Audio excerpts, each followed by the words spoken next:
নমস্কার বন্ধুরা, আমি মিতা। বন্ধুরা, তোমরা সকলে কেমন আছো? আশা করছি প্রতিদিনকার মতন খুবই ভালো আছো। বন্ধুরা, আজকের আবার একটা নতুন ইউজফুল টিপ নিয়ে হাজির হয়েছি। প্রতিদিন কিন্তু আমরা একরকম টিপস অ্যান্ড ট্রিক্সের সঙ্গে সংসারের কাজ করে থাকি। আজকের কিছু নতুন ইউনিক টিপসের সঙ্গে সংসারের কাজগুলো গুছিয়ে নেব। তো ভিডিওটা যদি ভালো লাগে, লাইক শেয়ার করতে একদমই ভুলো না, আর নতুন বন্ধুরা চ্যানেলটাকে সাবস্ক্রাইব করে নিও। আজকের প্রথম টিপসটা হলো এরকম ধরনের মোবাইলের চার্জার নিয়ে।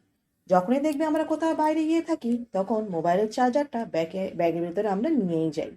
তো কিন্তু তখন আমরা কি করে থাকি, মোবাইলের চার্জারটা এইভাবে কিন্তু গুছিয়ে নিই, যেটা কিন্তু একদমই ভুল। যার কারণে দেখবে উপর সাইড থেকে এই মোবাইলের চার্জারের তারটা খারাপ হয়ে যায়।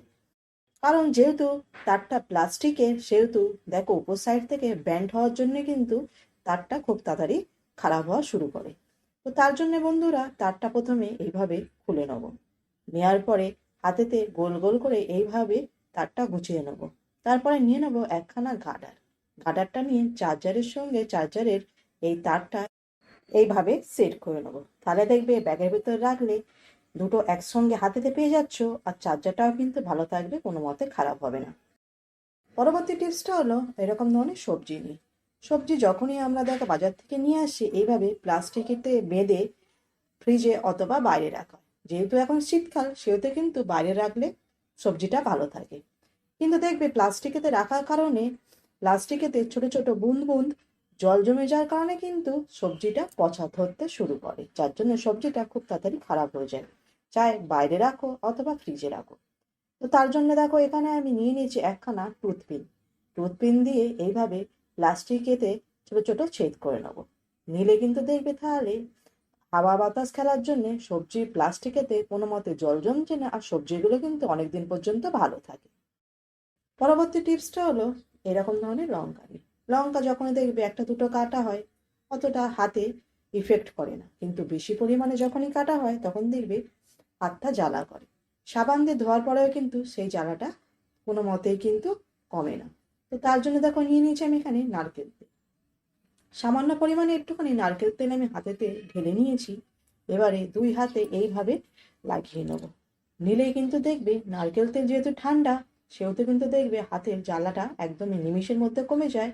আর যেহেতু শীতকাল, নারকেল তেল কিন্তু হাতে লাগালে হাতটাও কিন্তু সফট সফট থাকে। পরবর্তী টিপসটা হলো এরকম ধরনের কড়াইশুঁটি নিয়ে। শীতকাল যেহেতু, সেহেতু কিন্তু কড়াইশুঁটি বাজারে এসে গিয়েছে। আর কড়াইশুঁটি খেতে কার না ভালো লাগে, কিন্তু অসুবিধাটা এই হলো কড়াইশুঁটি ছাড়িয়ে নিতে সময় তো অনেকখানি লাগে, আর ছাড়াতেও কিন্তু বিরক্ত লাগে। তার জন্যে এখানে নিয়ে নিয়েছি দেখো আমি এখানে একখানা টুথপিন। টুথপিন দিয়ে কড়াইশুঁটিগুলি ছাড়িয়ে নেব। নিমিষের মধ্যে কিন্তু ছাড়িয়ে নেওয়া যাবে কিলো কিলো কড়াইশুঁটি।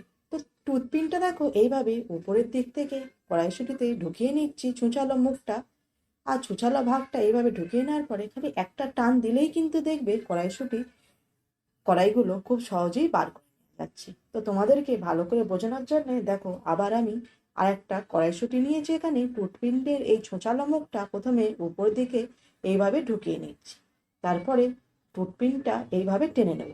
নিলেই দেখো কড়াইশুঁটির মুখটা খুলে যাচ্ছে, আর কড়াইশুঁটিগুলো কিন্তু খুব সহজেই বের করে নিয়ে যাচ্ছে। তো পরবর্তী টিপসটা হলো বন্ধুরা এরকম ধরনের কুকার নেই। কুকারের এই হ্যান্ডেলটা মাঝের মধ্যেই দেখবে ব্যবহার করতে করতে এর নাটটা ঢিলা হয়ে যাওয়ার কারণে কুকারের হ্যান্ডেলটা খুলে আসে। তো যেমন দেখো এখানে কুকারের হ্যান্ডেলটা নড়নড় করছে, এই নাটটা ঢিলা হয়ে গিয়েছে তার কারণে। তো এর নাটটা টাইট দিয়ে নিতে হবে, যার জন্য নিয়ে নিয়েছি আমি এখানে একখানা চামচ। চামচের এই পিছন ভাগটা দিয়ে এই নাটটায় এইভাবে প্রথমে লাগিয়ে নেবো, আর তারপরে গোল গোল করে ঘুরিয়ে নিয়ে নাটটা টাইট করে দেবো। দিলে কিন্তু খুব সহজেই কুকারের হ্যান্ডেলটা খুব সহজেই কিন্তু ফিক্স করে নেওয়া যাচ্ছে। টিপসটা হলো বন্ধুরা এরকম ধরনের বাসন নিয়ে। অনেক সময় দেখি বন্ধুরা একটা গ্লাসের ভেতর আরেকটা গ্লাস রাখলে গ্লাস দুটো আটকে যায়। অনেক ঠোকাঠুকি করলেও কিন্তু গ্লাস দুটো একে অপরের থেকে আলাদা হয়। তো সেরকমই দেখো এখানে আমার কাছে দুখানা গামলা আছে। একটা গামলার ভিতরে আরেকটা গামলা ধোয়া মাজা করে শুকিয়ে শুকিয়ে নেওয়ার পরে একটা গামলার ভিতরে আরেকটা গামলা রেখেছিলাম, যার কারণে গামলা দুটো আটকে গিয়েছে। তো অনেক টানা হেঁচড়া করলাম, কোনো মতেই কিন্তু খুলে বাইরে বের হয়ে আসছে না। তো তার জন্য এবারে আমি গ্যাসটা অন করে নিয়েছি, গ্যাসের উপরে গামলা দুটো বসিয়ে দিয়েছি। তার কারণে বন্ধুরা এই একটা গামলার ভিতর আরেকটা গামলা রাখার কারণে এর ভিতরে ফাঁক জায়গাটা অ্যাড ভরে যাওয়ার কারণে কিন্তু আটকে রয়েছে।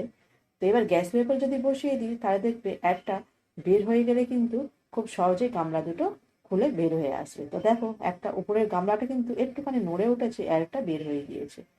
তো এবার দেখো সাঁড়াশি দিয়ে আমি উপরের গামলাটা খুব ইজিলি কিন্তু বাইরে বার করে নিচ্ছি।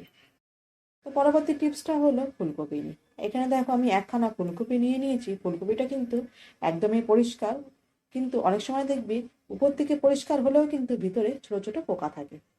তো তার জন্য ফুলকপিগুলো আমি প্রথমে ভালো করে দেখে কেটে নিয়েছি, আর নিয়ে নিয়েছি এখানে একখানা গামলা। ফুলকপিগুলো গামলার ভেতরে দিয়ে নিচ্ছি। এবারে এতে দিয়ে দেবো একটু গরম জল, তবে বিশেষ গরম জল দেবো না, মিডিয়াম মতন গরম জল এই ফুলকপিতে দিয়ে দেবো। তাতে কি হবে বন্ধুরা, এতে যদি কোনো মতে যদি এর ভিতরে যদি পোকা থাকে, পোকাগুলো বাইরে বের হয়ে আসবে। আর ফুলকপির যে একটা গন্ধ থাকে, সেই গন্ধটাও কিন্তু এইভাবে গরম জল দিয়ে ধুয়ে নেওয়ার পর যদি রান্না করা যায় তাহলে গন্ধটাও দেখবে আর থাকছে না। আর ফুলকপি খেলে যাদের গ্যাসের সমস্যাটা হয়ে থাকে, এইভাবে কিন্তু ফুলকপি ধোয়ার পরে যদি রান্না করে খাও তাহলে দেখবে গ্যাসের সমস্যাটাও কিন্তু আর হচ্ছে না।